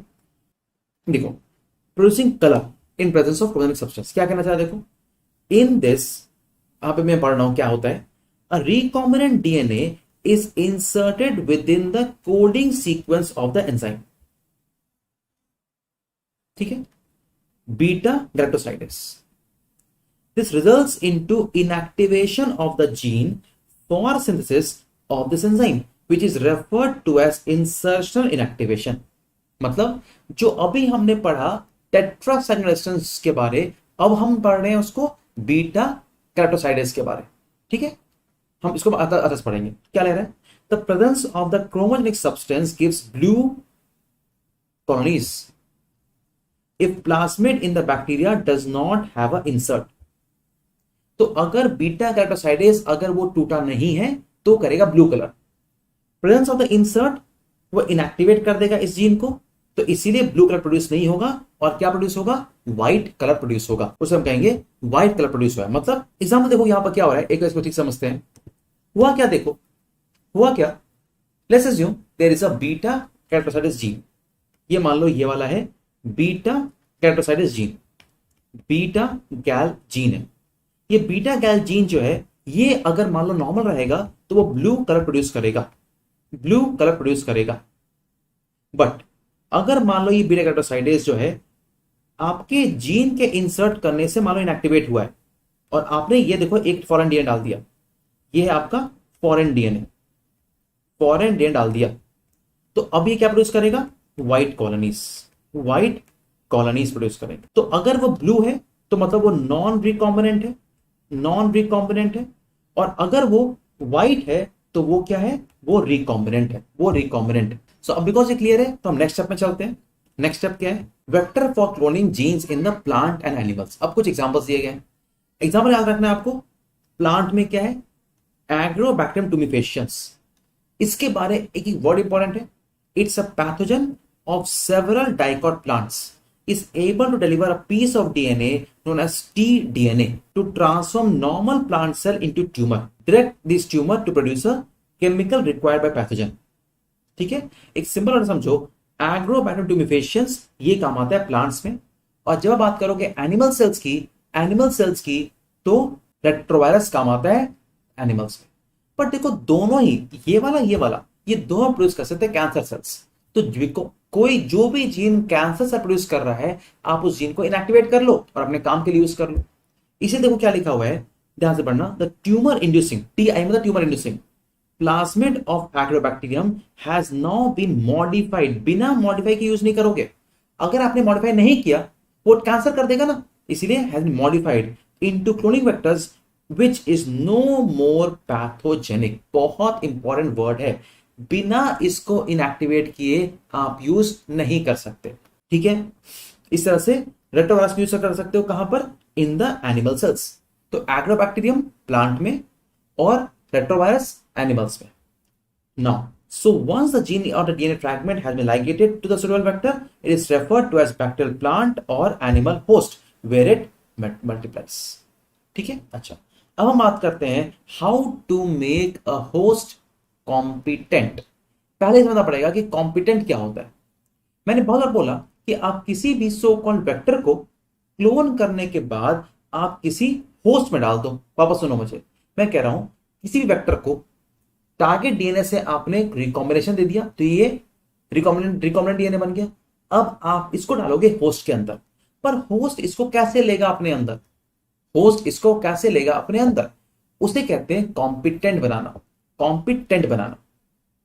ठीक है, कॉम्पिटेंट बनाना।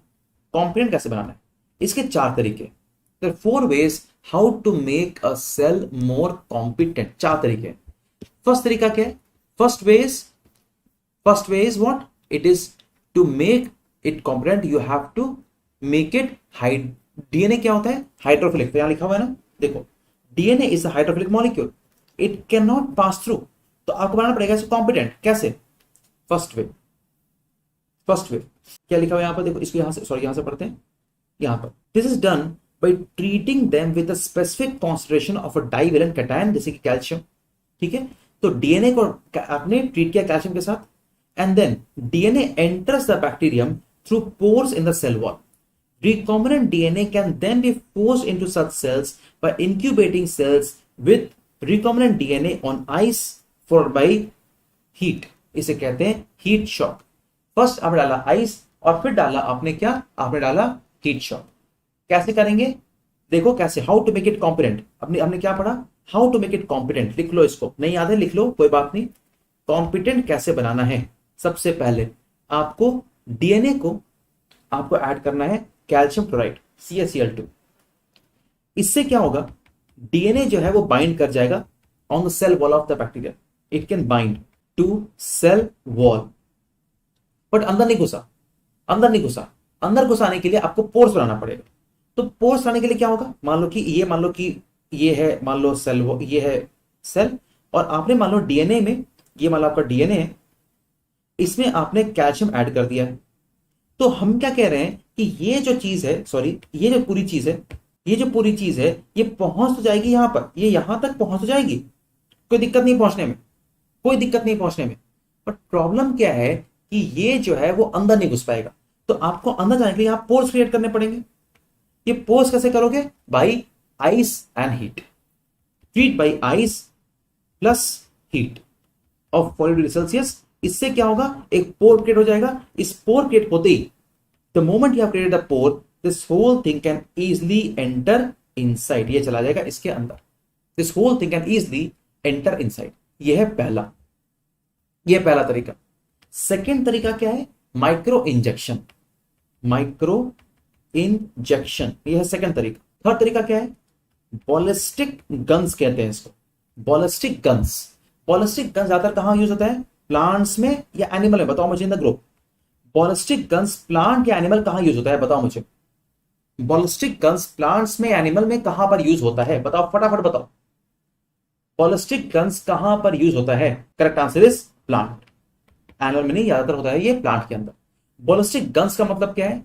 जीन गन कह सकते हो, हाँ जी, जीन गन भी कह सकते हो इसको, जीन गन भी कह सकते हो, आपकी मर्जी, जीन गन भी कह सकते हो, ठीक है। यहां पर हाई वेलोसिटी गोल्ड या tungsten coated with DNA, okay. High velocity gold oblique tungsten with DNA, high velocity gold या टंगस्टन विद डीएनए से इसको इंजेक्ट कर सकते हो इसके अंदर। वेरी गुड, प्लांट्स में यूज होता है। अच्छा, वो तरीके क्या है? डिसआर्म्ड इंटैक्ट पैथोजन, मतलब वीक, या फिर बोलो डिसआर्म बोलो, या फिर वीक पैथोजन। एग्जांपल हमने पढ़ा था एग्रोबैटम ट्यूबिफेशियंस या फिर reovirus for animal cells, for reovirus in the animal cells, ठीक है ना। तो ये चार तरीके हैं, फटाफट एनसीईआरटी देख लो, फटाफट याद भी हो जाएगा। माइक्रो इंजेक्शन पढ़ा हमने, बॉलिस्टिक या फिर जीन गन पढ़ा, एंड डिसआर्म पैथोजन जो हमने वो पहले पढ़ चुके थे, अगेन वही आ गया। अब आते हैं हम प्रोसेस क्या क्या। तो अब देखो, अभी तक हमने क्या क्या पढ़ा? हमने पहले देखा कि कौन कौन से टूल्स होते हैं, टूल्स कौन कौन से होते हैं, जैसे रेस्ट्रिक्शन एंजाइम्स, वेक्टर, होस्ट। फिर हमने क्या पढ़ा कि ये जो हर टूल्स का अलग से पढ़ा, वेक्टर के प्रॉपर्टीज क्या है, ठीक है, रेस्ट्रिक्शन एंजाइम्स के प्रॉपर्टीज क्या क्या है, और किसी भी होस्ट को कॉम्प्लेट कैसे बनाना है। द मोमेंट आपके समझ में आ गया, तब हम समझ सकते हैं what is the process, process क्या क्या है। देखो, अब क्या एक काम करते हैं, वापस से हम लोग ट्राई करते हैं आज बनाना अगेन से क्या, कोविड-19 का vaccine. Let's make vaccine of कोविड-19। हमने क्या किया? ये है हमारा कोरोना वायरस, ठीक है, और आपने जानते हो ये कहलाता है एस प्रोटीन। एस प्रोटीन कौन बनाएगा? एस जीन बनाएगा, एस जीन बनाएगा। तो एस जीन, अगर मान लो ये आरएनए वायरस, इसके अंदर आरएनए होगा ना, आरएनए से आपने बना दिया डीएनए, ठीक है। अच्छा, सबसे पहले आपको इस डीएनए को करना पड़ेगा आइसोलेट, उसके बिना तो कर ही नहीं सकते। तो सबसे पहले आपने आइसोलेट किया डीएनए को, ठीक है। मान लो ये है वायरस का डीएनए, कॉम्प्लीमेंट्री डीएनए, वैसे तो आरएनए होता है, बट हमने उसमें रिवर्स ट्रांसक्रिप्टेज एंजाइम डाल के उसको बना लिया डीएनए। अब इसको क्या किया हमने? इसको हमने कट किया। कैसे कट किया? ये हमने कट कर लिया बाय रेस्ट्रिक्शन एंजाइम्स, ऐसे कट कर लिया। स्टेप नंबर 1 क्या था? आइसोलेशन। स्टेप 2 क्या है? कटिंग बाय रेस्ट्रिक्शन एंजाइम्स, ठीक है, cutting by restriction enzymes. Third step क्या करोगे? अब मुझे पहले ये बताओ, ध्यान से सुनकर बताना, सबसे पहले आप इसको रिकॉम्बिनेंट बनाओगे या एम्पलीफाई करोगे?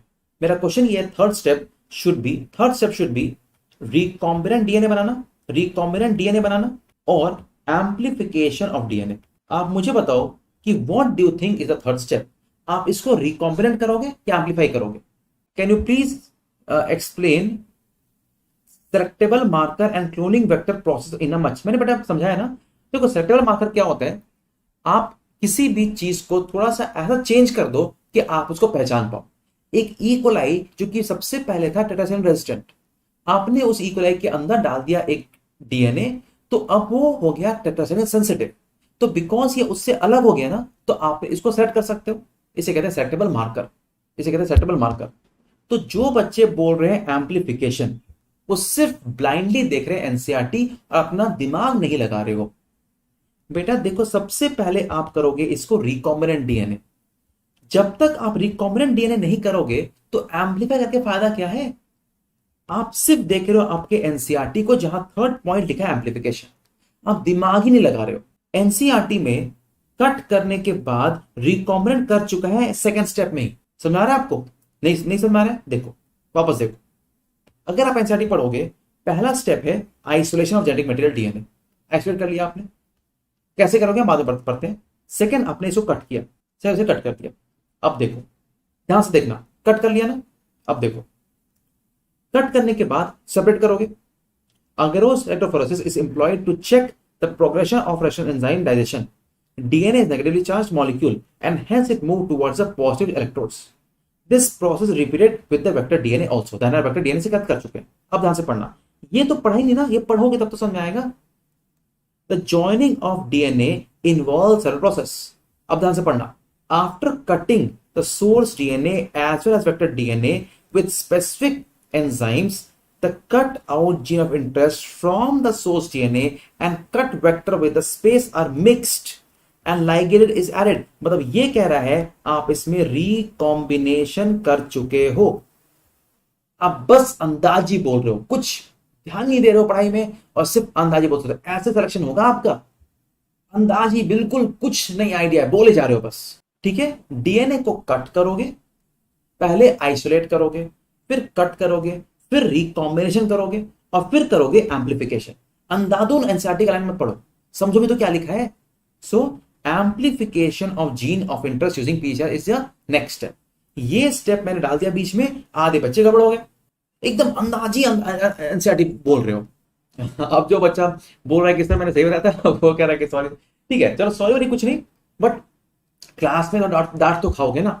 डांट नहीं खाओगे तो याद रहेगा, बताओ मुझे। तो डांटने दो मुझे, ताकि आपको याद रहे, है ना। ऐसी कोई बात नहीं है कि भाई डांट दिया तो बुरा मान गया, ऐसा कुछ बात नहीं है। बट एटलीस्ट बुरा मत मानो। इट्स ऑल अबाउट क्या आपको मैं समझाऊंगा नहीं, डांटूंगा नहीं, समझ में नहीं आएगा। आप तो मेरे लाइव क्लास में नहीं हो ना। जब हम आपको फेस टू फेस पढ़ाते हैं ना, मतलब जब मेरे क्लास में कम से कम 100-200 बच्चे बैठे हुए हैं और मैं एक को उठाता हूं, तुम उठो, क्योंकि वो सो रहा होता है, मैं उठाता हूं, चलो तुम उठो, और उससे क्वेश्चन पूछ देता हूं। उससे क्या होता है, वो बच्चा अगले बार कभी सोएगा नहीं, और जो बाकी बच्चे हैं वो जो सो रहे थे वो उठ जाएंगे। क्या हुआ क्या हुआ क्या हुआ। पर अवश्य ये एक चार्म होता है जब हम 100-200 बच्चों को पढ़ाते हैं एक साथ in the class. But obviously अब तो फेस टू फेस क्लास नहीं हो रही है, हम ऑनलाइन पढ़ा रहे हैं, तो फिर इंपॉर्टेंट होता है। अब क्या है, हमने एम्पलीफाई किया। एम्पलीफाई कैसे करोगे भाई, पॉलीमरेज चेन रिएक्शन करोगे। अच्छा, तो इससे पहले कि हम पीसीआर समझ ले, फटाफट हम समझ लेते हैं कि आइसोलेशन ऑफ जेनेटिक मटेरियल कैसे करते हैं। How to isolate a genetic material. आप सबसे पहले लोगे एक सेल, और डिपेंडिंग अपॉन आप वो सेल क्या है, मान लो कि वो एक सेल मान लो बैक्टीरियल सेल वॉल है तो आप डालोगे लाइसोजाइम। अगर वो फंगल सेल वॉल है तो चाइटोकिनेज डालोगे। अगर वो प्लांट सेल है तो आप सेलुलोज डालोगे।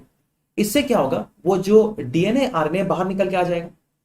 अब डीएनए आरएनए प्रोटीन सब कुछ बाहर निकल के आ गया, पर आपको चाहिए क्या, सिर्फ डीएनए।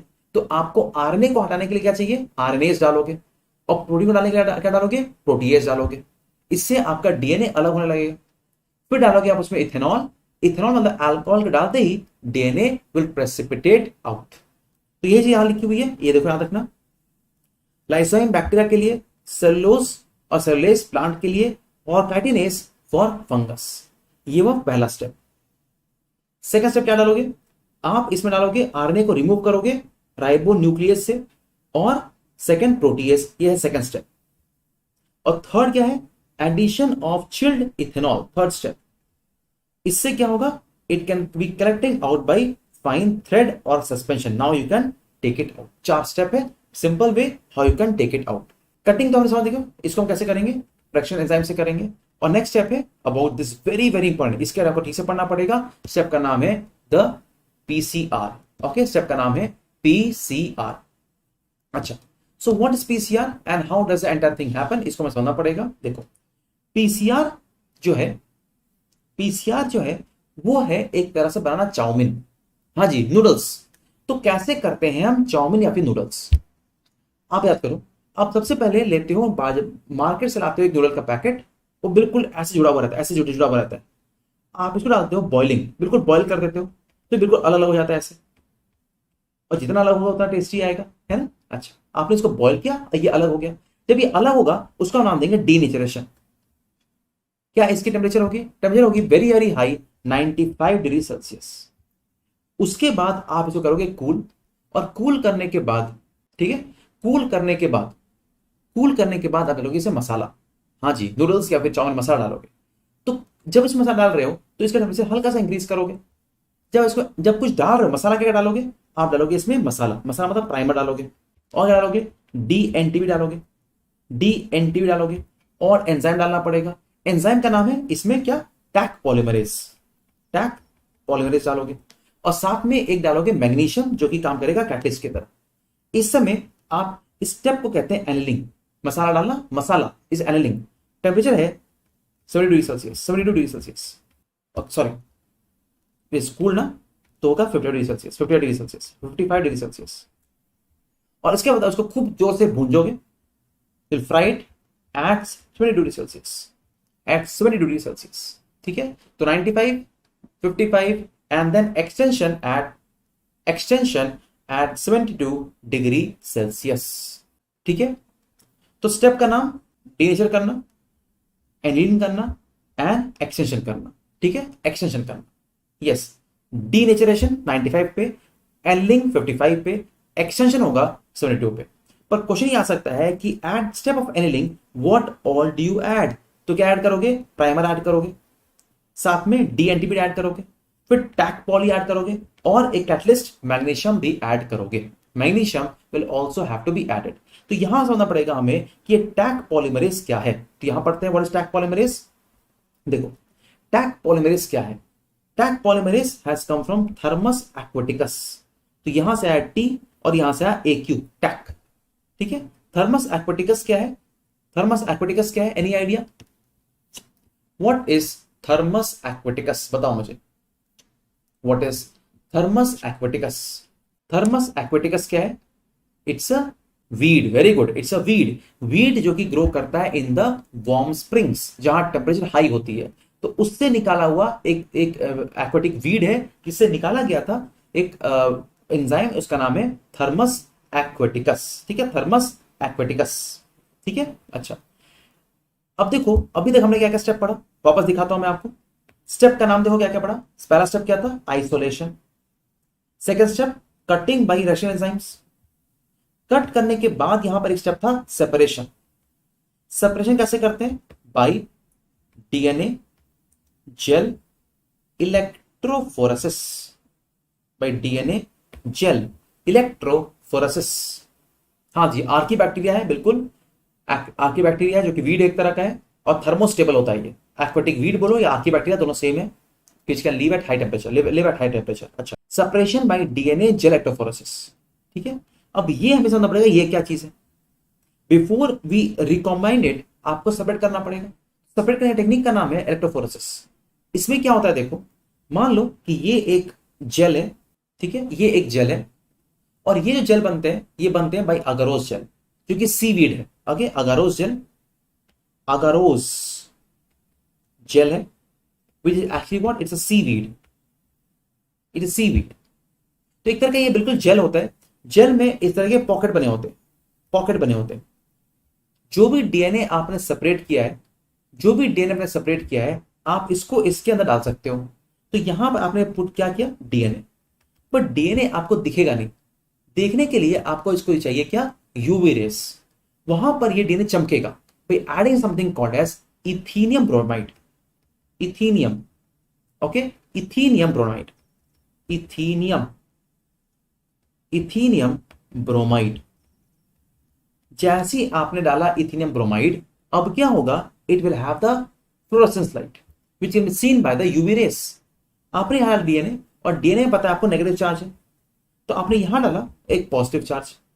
चार्ज डालने के लिए ऐसे आप एक वोल्टेज दे दो इसको, उससे क्या होगा, ये जो भी DNA आपने यहां डाला है वो इधर भागना शुरू हो जाएगा, वो भागना शुरू हो जाएगा। अब डिपेंड करता है कि DNA जो है वो उसमें कौन सा DNA है। अगर कोई DNA का मॉलिक्यूल बहुत ही छोटा सा है तो वो सबसे दूर भागेगा, ओके, वो सबसे दूर भागेगा। मतलब ये हुआ कि मान लो कि ये DNA यहां भागा, ये यहां पर आ गया, और ये DNA मान लो इधर है, और ये DNA मान लो इधर है। Let's name it suppose A, B and C. Can you tell me among this A, B and C, which has which has maximum size या फिर मॉलिक्यूलर वेट सबसे ज्यादा किसका है? Which one of them is heaviest? Heaviest कौन सा है? Yes, B is the heaviest. बिल्कुल सही बोला आंसर। जो मैक्सिमम साइज है वो बी का है और सबसे स्मॉलेस्ट कौन है? वो ए है। वो ए है, बिल्कुल सही बोला आपने। बी जो है वो मैक्सिमम साइज का है और ए जो है सबसे छोटे साइज का है, इसलिए ए सबसे दूर भाग गया है और बी सबसे पास में है। ठीक है, ए सबसे पास में है। ठीक है, यहां नेगेटिव साइज था तो ये कैथोड है और ये होगा एनोड। याद रखना, ये सभी क्वेश्चन आपको लेबलिंग के लिए आ सकता है। लेबलिंग के लिए ऐसे क्वेश्चंस भी आ सकते हैं। ठीक है, तो ये क्या था? ये था अगारोस जेल इलेक्ट्रोफोरेसिस। ठीक है, अच्छा, अब क्या क्या हो गया? अब देखो हमने स्टेप क्या क्या कर लिया। हमारा पहला स्टेप क्या था? याद रखो, फर्स्ट स्टेप क्या था? आइसोलेट करना, फिर कट करना और साथ में रिकॉम्बाइन कर देना। एनसीईआरटी इस दोनों को अलग नहीं किया है, पर आपको पता होना चाहिए। तो अगर आप देखोगे अभी तक स्टेप क्या देखा? पहला हमने आइसोलेट किया। आइसोलेट किया क्या? डीएनए को। ठीक है, सेकेंड स्टेप हमने क्या किया?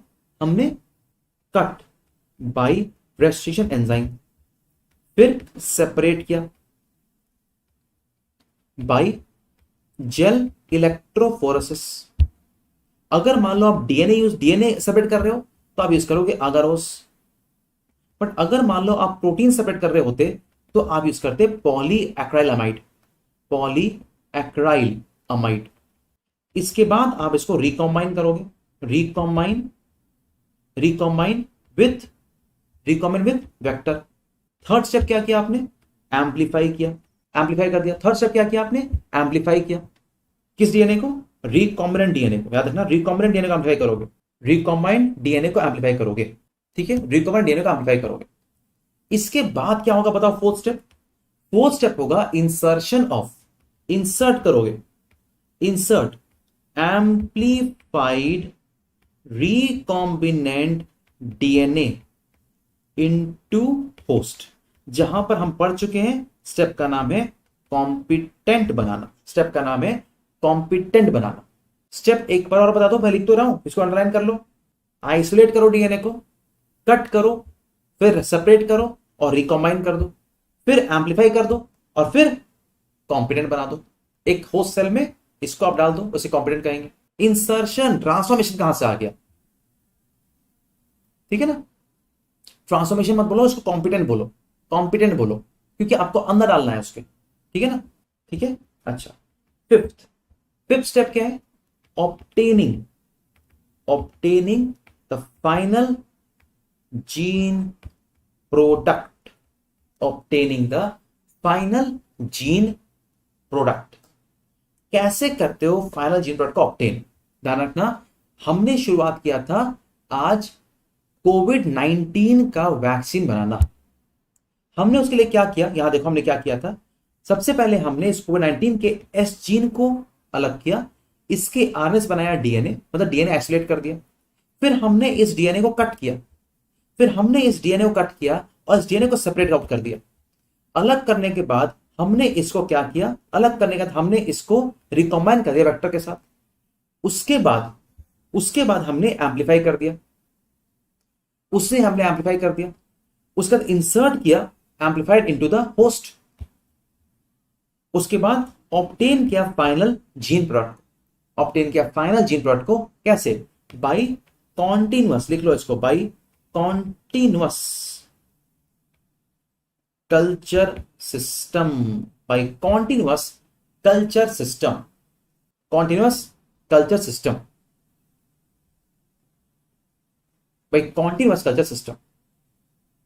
यस, इसे कहेंगे डाउन प्रोसेसिंग। यस, बहुत सही बोला आपने, इसे कहते हैं डाउन प्रोसेसिंग। ठीक है, डाउन स्ट्रीम प्रोसेस कहते हैं इसको, इसे कहते हैं डाउन स्ट्रीम प्रोसेस का नाम दिया गया है इसको क्या गया है? Down stream process. ठीक है, डाउन स्ट्रीम प्रोसेस। ठीक है, अच्छा, तो हमें समझना पड़ेगा ये डाउनस्ट्रीम प्रोसेस क्या होता है। वापस आते हैं एनसीईआरटी में। तो हमने देखो इंसर्ट कर लिया था, यहां पर इंसर्ट कर चुके हैं हम। कैसे? कॉम्पोनेंट बना के, फिर obtain the final gene product. कैसे बनाते हैं हम इसको? By the downstream process. यहां पर हम जब बात करते हैं, दो रिएक्टर्स की बात होती है। यहां पर बहुत इंपॉर्टेंट ये टॉपिक है, we'll talk about the bioreactors. We'll talk about here about something called as bioreactors. अब देखो बायोरिएक्टर्स की जरूरत क्यों है। मान लो अगर मान लो कि आप किसी सो कॉल्ड मीडिया में आप इसको ग्रो कर रहे हो, तो मीडिया में जो भी न्यूट्रिएंट्स है वो यूज अप हो जाएंगे बैक्टीरिया के थ्रू। बैक्टीरिया तो ग्रो कर जाएगा, जो होस्ट सो कॉल्ड है, होस्ट तो ग्रो कर जाएगा, पर वो सारा का सारा यूज अप कर लेगा उसके न्यूट्रिएंट्स। इसीलिए आपको कुछ ऐसा चाहिए जहां से एक तरफ से आप मीडिया डालते जाओ और दूसरी तरफ से जो यूज मीडिया है वो बाहर निकलते जाए, और साथ में जो आप एक काम का सामान है वो आप अलग करते जाओ। इसे आप कह सकते हो it is called as bioreactor. इसे कहते हैं बायोरिएक्टर। तो बायोरिएक्टर क्या होता है वो यहां पर लिखा हुआ पढ़ते हैं इसको। Small volume cultures can not yield appreciable quantities of products. To produce large quantities, we use bioreactors. जहां पर ये लीटर बहुत इंपॉर्टेंट है, 100 to 1000 डालना, 1000, 100 से 1000 liters of culture can be processed was required. This bioreactor can be thought as a vessel in which raw material are biologically converted to specific product and individual enzymes etc. using microbial plants, animal और human cells, जो कि exact definition था recombinant DNA technology का, first जो हमने पढ़ा। अब bioreactor provides, ये अगेन बहुत इंपॉर्टेंट है, it provides what, a desired product by providing optimal growth conditions of temperature, pH, substrate, salts, vitamin and oxygen. सब कुछ मिलेगा आपको इसके अंदर। You get what, temperature, right pH, substrate, salts, vitamins and oxygen. पर होता क्या है, देखो इस बायोरिएक्टर के अंदर जब इतने सारे ऑर्गेनिज्म ग्रो करेंगे तो सारा का सारा ऑक्सीजन को, जब ऑर्गेनिज्म ग्रो करेंगे मतलब बैक्टीरिया ग्रो करेंगे तो सारा ऑक्सीजन यूज अप कर लेंगे। इसीलिए एक होता है बायोरिएक्टर, जो कहते हैं स्पार्क्ड का मतलब वहां पर होता है ऑक्सीजन। अब इसमें ऑक्सीजन बबल्स होते हैं, एयर बबल जब ये अंदर रहेंगे तो इससे दो फायदे होंगे। एक, एयर बबल जब ये अंदर है, जैसे मान लो कि ये है, अब देखो मैं जोर से हिला रहा हूं, तो एयर बबल निकल रहे हैं ना। जब ये एयर बबल निकल रहे हैं तो हर एयर बबल अंदर की तरफ एयर दे सकता है। तो इससे क्या होगा, दो फायदे होंगे। जब ये एयर बबल अंदर में है तो इससे इंक्रीज सरफेस एरिया बन गया ऑक्सीजन ट्रांसफर के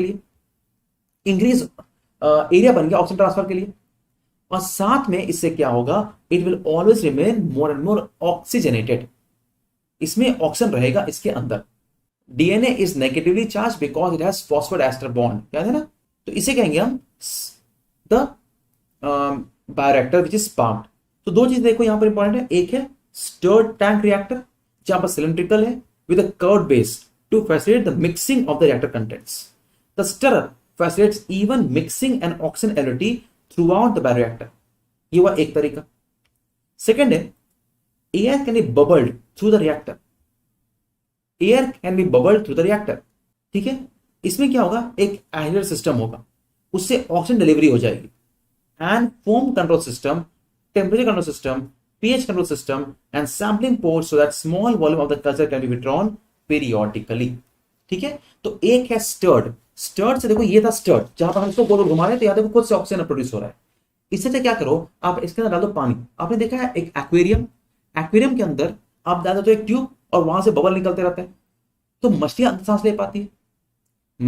ले पाती है। क्यों, जब एयर बबल अंदर जा रहा है तो पूरा एयर को छोड़ना है ना बाहर में, तो पूरा का पूरा जो वाटर है उसमें ऑक्सीजन जा रहा है। यही फायदा है।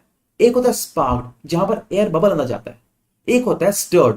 तो ये भी देखो स्टर, ये तो स्टर किया ना मैंने, बहुत ऐसे में निकल गया पर खत्म हो गया। देखो दिख रहा है आपको, कुछ नहीं दिख रहा। तो जब स्टर करोगे तो बबल प्रोड्यूस होंगे पर खत्म हो जाएंगे, पर आप उसमें एयर बबल डाल दोगे तो हमेशा उसके अंदर एयर बबल्स रहेंगे, है ना। तो ये होता है फायदा। ये दोनों फायदे होते हैं जो कि actually it is very important to have एक है सिंपल स्टर्ड, एक है स्पार्क्ड। याद ना, स्पार्क्ड मतलब एयर बबल डालना और स्टर मतलब सिर्फ घुमाना। ठीक है, अच्छा अब ये है क्या, it is a down streaming process. इसे कहते हैं डाउन स्ट्रीमिंग प्रोसेस क्या है, यहां पर आपके दो काम है। पहला, सेपरेट करना, प्रोडक्ट बन गया ना, उसको अलग करो, उसको प्यूरिफाई करो, अलग करो, प्यूरिफाई करो, और प्रिजर्वेटिव डाल के आप उसको मार्केट में उसको अवेलेबल कराओ for those who will require it. मतलब जब कोविड-19 का वैक्सीन बन गया तब आपने उसको सेपरेट किया, प्यूरिफाई किया और प्रिजर्वेटिव डाला। उससे क्या होगा, आप इसको हर जगह फैला सकते हो, आप इसको हर जगह फैला सकते हो। You can give it to the various areas where they actually use it, where they actually use it. ठीक है, अच्छा अब फाइनली मैं आपको एक क्विज देता हूं और देखते हैं कितने बच्चे इसको सॉल्व कर सकते हैं। ठीक है ना, देखो मैं कुछ रैंडम स्टेप्स लिख रहा हूं and I want you all to arrange them in the right sequence. Are you ready? देखते हैं। पहला है रिकॉम्बिनेंट डीएनए, रिकॉम्बिनेंट डीएनए। ठीक है, सेकंड लिख रहा हूं मैं restriction enzymes, cut by restriction enzymes. ठीक है, थर्ड है डाउन स्ट्रीम प्रोसेस। ठीक है, फोर्थ है कॉम्पिटेंट, आराम से सुनो, जिसने ये सॉल्व कर दिया उसका पूरा पूरा रेडी हो चुका है matter. Fifth PCR, amplify by PCR, sorry amplify by PCR. Sixth the DNA isolation, DNA isolation. Seventh